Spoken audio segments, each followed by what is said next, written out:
여러분 평안하십니까? 3월 31일 수요일 고난주간 셋째 날 한 절 앉기 시작하겠습니다. 우리가 지난 월요일에는 베드로를 보았습니다. 어제 화요일은 가룟 유다를 보았죠.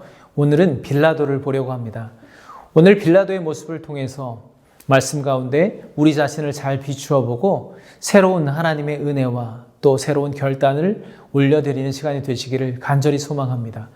먼저 마태복음 27장 11절과 12절 말씀을 함께 보겠습니다. 예수께서 총독 앞에 섰음에 총독이 물어 이르되 내가 유대인의 왕이냐? 예수께서 대답하시되 내 말이 옳도다 하시고 대제사장들과 장로들에게 고발을 당하되 아무 대답도 아니하시는지라. 대제사장들과 장로들이 예수님을 고발했던 죄목은 로마 황제에 대한 반역죄였습니다. 그러나 예수님은 그에 대해 아무 말씀도 하지 않으시죠. 그리고 빌라도는 그것을 놀랍게 여깁니다. 왜냐하면 모든 죄수들은 끝까지 자신을 변호하기 위해서 애쓰기 마련인데 예수님은 그렇게 하지 않으셨기 때문입니다. 이제 빌라도의 관심은 딱 하나였습니다. 예수님이 정말 로마에 대해, 황제에 대해 정치적인 반역의 의도가 있었는지입니다. 그래서 예수님께 질문하죠. 내가 유대인의 왕이냐? 그랬더니 예수님께서 대답하십니다. 내 말이 옳도다. 예수님의 대답이 좀 모호하죠. 그런데 요한복음을 보면 예수님의 대답의 의도는 당신은 세상의 왕이 아니라 하나님 나라의 왕이시라는 것이었습니다. 빌라도는 예수님이 스스로 유대인의 왕이시라고 말씀하시는 것이 절대 정치적인 반역의 의도가 아니라는 것을 알고 있었습니다. 그리고 예수님에게서 다른 어떤 죄도 찾지 못합니다. 빌라도는 예수님이 사람들의 모함에 의해서 고발되었다는 것을 알고 예수님을 풀어주려고 합니다. 마침 명절 때 죄수를 놓아주는 풍습이 있었기 때문에 예수님을 석방해 줄 충분한 명분이 있었습니다. 그러나 그의 의도와는 달리 무리들은 예수님 대신 바라바라는 죄수를 풀어주기를 요구했습니다. 빌라도의 아내도 꿈을 꾸고 예수님의 일에 관여하지 않는 것이 좋겠다고 조언했지만 대제사장들과 장로들은 백성들을 선동해서 예수님을 십자가에 못 박으라고 강력히 요구했고 빌라도는 예수님을 내어줄 수밖에 없었죠. 그런데 정말 꼭 그럴 수밖에 없었을까요? 여러분들은 이들의 모습에서 무엇을 보시나요? 죄가 어쩜 이렇게도 급속하게 퍼져나갈 수 있는지 실감되는 내용이 아닙니까? 소수의 지도자들이 죄를 선택하고 백성들을 잘못된 방향으로 선동할 때 백성들은 그것을 아는지 모르는지 주저하지 않고 예수님을 십자가에 못 박으라고 반복해서 소리치고 있습니다. 그런데 이들 중에는 불과 얼마 전에 예수님께서 예루살렘에 입성하실 때 호산나 다윗의 자손이여 우리를 불쌍히 여기소서라고 외쳤던 사람들이 속해 있지 않았을까요? 우리 인간이 대단한 신념과 믿음을 가지고 진리를 추구하며 살아가는 것 같지만 사실 모든 사람은 자신의 이익에 따라 군중들의 심리와 분위기에 따라 그 상황에 쉽게 휩쓸리기 마련입니다. 왜 그럴까요? 사람은 사람과의 관계 속에서 자신의 정체성과 존재성을 확인하기 때문입니다. 빌라도 역시 예수님이 무죄인 것을 분명히 알고 있었지만 사람들의 시선이 두려워서 또 로마 황제를 의식해서 그런 사람들의 시선과 평가 때문에 결코 해서는 안 되는 선택을 하고 말았습니다. 그러고는 한다는 것이 물을 가져다가 사람들 앞에서 손을 씻으며 나는 무죄하니 너희가 책임지라고 말하는 것이었습니다. 그렇다고 그에게서 책임이 면해질 수 있을까요? 그런데 그것이 비단 빌라도나 여기 등장하는 사람들에게만 해당되는 것이 아니라고 생각합니다.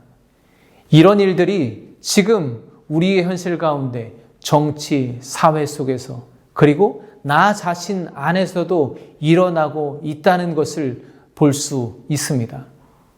솔직히 저도 무엇이 진리이고 정의인지 분명히 알고 있으면서도 내 자리를 지키기 위해 사람들과의 관계가 깨어지는 것이 두렵고 반박이 무서워서 그저 입을 굳게 다물고 그렇게 대세를 따랐던 적이 얼마나 많이 있는지 모릅니다. 그러고는 나중에 가서는 나는 결코 그럴 의도가 없었다. 나는 반대하는 입장이었다. 그걸 주도하고 앞장선 사람은 따로 있다고 변명하며 손을 씻는다고 그것이 무마가 될까요? 소극적인 죄는 죄가 안 되는 것일까요? 저는 최소한 일주일에 한 번 이상은 사도신경으로 본디오 빌라도에게 고난을 받아 십자가에 못 박혀 죽으시고 이 구절을 암송할 때마다 빌라도는 당연히 비난받고 정죄받아야 마땅한 사람이라고 생각했습니다.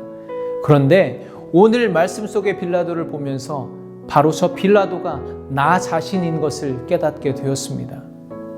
여러분, 우리는 예수님의 십자가 앞에 더 이상 어떤 핑계도 할 수가 없습니다. 우리 모두가 빌라도이고 우리 모두가 대제사장, 장로, 그리고 무지한 백성과 같지 않습니까? 물론 우리는 실수할 수 있고 잘못을 범할 수 있습니다. 그럴 수밖에 없습니다. 그러나 하나님은 그것 때문에 우리를 정죄하시고 심판하시지 않습니다. 다만 우리가 그땐 그럴 수밖에 없었다고, 나뿐만 아니라 모두가 그랬다고, 나는 그저 힘없는 사람 중에 하나일 뿐이었다고 다른 사람을, 환경을 핑계할 수 없다는 것입니다.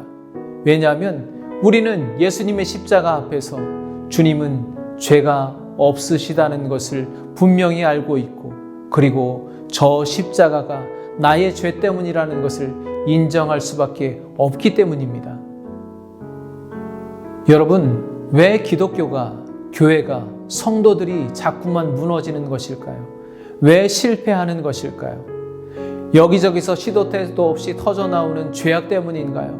이 시대의 죄가 너무나 만연해서 그럴까요?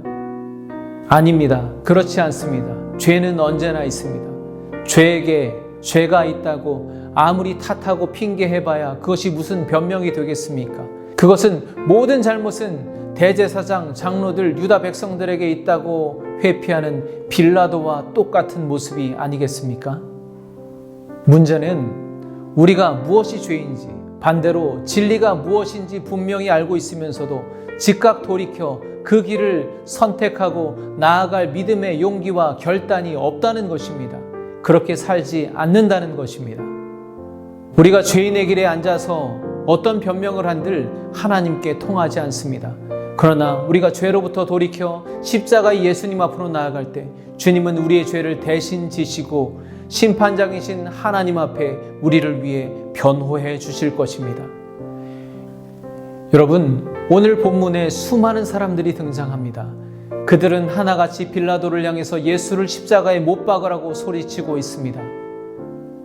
그런데 그들을 바라보고 계시는 예수님의 마음은 어떠셨을까요? 오늘 예수님은 그들에게, 그리고 우리에게 단 한마디 말씀을 하십니다. 내가 너희들의 왕이다. 그 수많은 무리들 가운데 우리의 왕 되신 예수님께서 찾고 계신, 간절히 찾고 계신 사람은 어떤 사람일까요? 우리는 분명히 알고 있습니다. 하나님께서 어떤 사람을 찾고 계시는지. 그렇다면 오늘은 어쩔 수 없었습니다. 나는 그저 그 수많은 무리들 중에 이름 없는 한 사람이었을 뿐입니다. 나는 아무런 힘이 없습니다. 그렇게 그저 무리 가운데 숨어 계시겠습니까? 아니면 오늘 용기를 내어 담대하게 믿음으로 주님 앞에 나오시겠습니까? 오늘 주님께서 찾으시는 그 한 사람, 예수님의 십자가의 길을 함께 걸어가시는 여러분 되시기를 간절히 축복합니다. 우리 주님께서는 반드시 여러분과 함께 하십니다.